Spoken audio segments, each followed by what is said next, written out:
Thanks, Heather.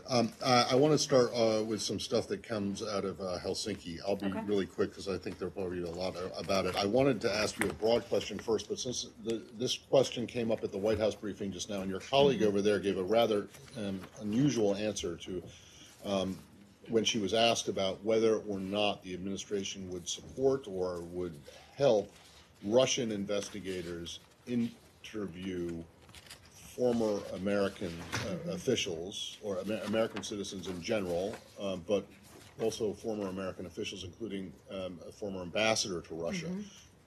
She said that this is something the president was going to take under advisement to talk about with his team.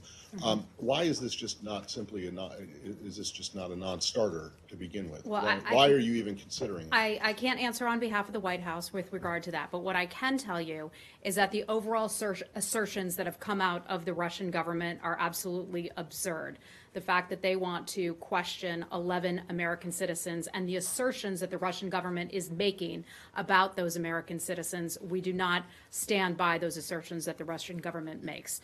The prosecutor general in Russia is well aware that the United States has rejected Russian allegations in this regard. Those have been refuted by, among other things, the Southern District Court of New York in other cases that are somewhat related.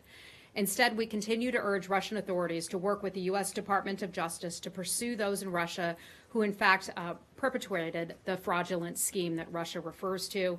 That targeted not only Mr. Browder, but also his company and others, and also the Russian people as a whole.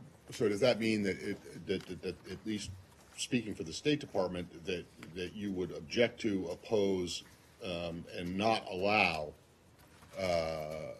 or not grant a Russian request or demand to interview a former ambassador, someone who used to work for this building? And I believe some of that would fall under the Department of Justice. So I'd have to loop in the Department of Justice on this. This is something that just came out. Yeah. I didn't get a chance to see the entire White House briefing a short while ago, so I will just tell you that Russian assertions are absolutely absurd at this point. Well, I get that, but I mean, is this something that's just out of the question that you're not going to allow? Because her response has frankly caused a great deal of concern, not just among members of the previous administration, but among Matt, former officials going what back. I provided you right now is all that I have Right. for you on this, but I will be sure to look into Right. it and understand that it would be a grave concern to our former colleagues here.